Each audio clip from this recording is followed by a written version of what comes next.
Hey Julie, Cycle 1, Week 2. We're on our second full body split.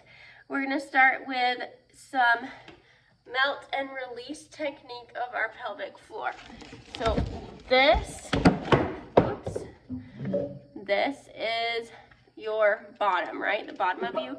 The goal is to let these extend out to give it that range of motion and movement it needs. We're going to do it in puppy pose for 1 minute. So our booty stays up, but our chest goes down. So we're just real deeply breathing while we let those hips extend out, just like I was showing on my pelvis. Warm up is 1 to 2 rounds. Once again, shin box rotations and standing fire hydrants. So remember, the standing fire hydrants are here. They can be just real gentle, just as far as if you start to feel a twinge, stop and come back. Or you may have really good mobility and then be all the way back and out. First superset is seated back supported shoulder press and banded tricep extensions. So the shoulder press is new, 4 to 6 repetitions here. So we're sitting down in a chair. Our back is against something. We have our 10-pound dumbbells. We're gonna press up and bring it down. Actually, just one dumbbell. Have it with one dumbbell. So we have that dumbbell here.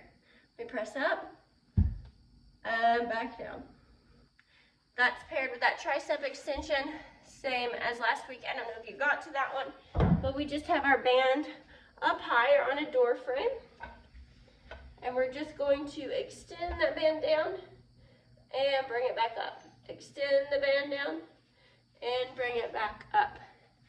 Superset 2 is going to be seated good mornings and kneeling extensions.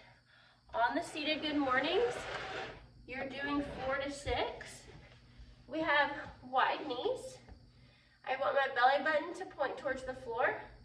I'm going to hinge forward with a flat back, really flat back, until I hit my discomfort level, and then I press through my feet to get back up.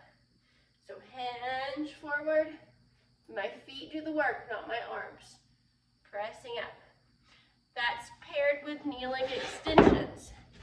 So I'm on my knees, and I can hold on to a chair if I need to. I'm going to squeeze my booty to get here and back down. You may be comfortable doing it without support as well. Up to you. So after I've moved through those 2 movements paired together, I have Tabata style 20 seconds of work, 10 seconds of rest for 10 rounds. I'm going to do Jefferson curls, which is where I curl my neck down, my shoulder blades down, and my mid-back down, all the way to my tailbone, and then I reverse it.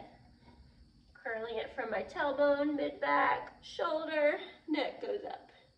So it's very slow. You'll probably only get 2 or 3 within 20 seconds, just curling down in those Jefferson curls.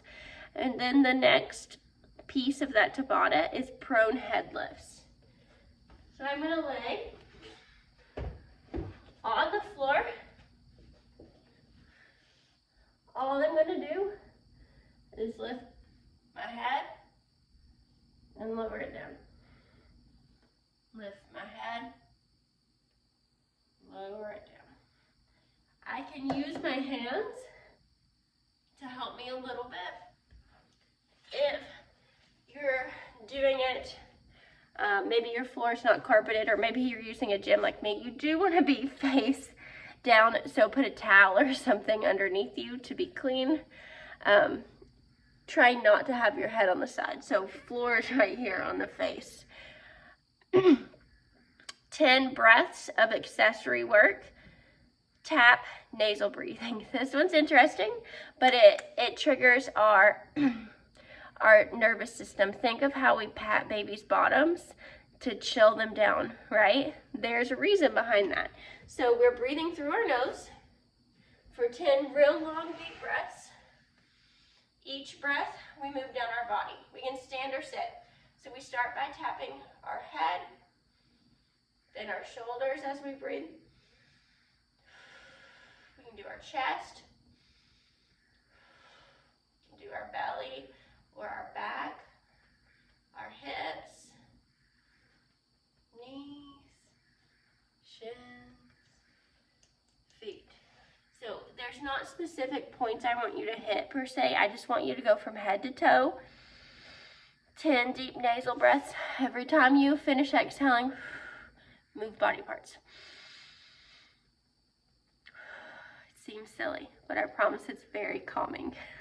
Have fun.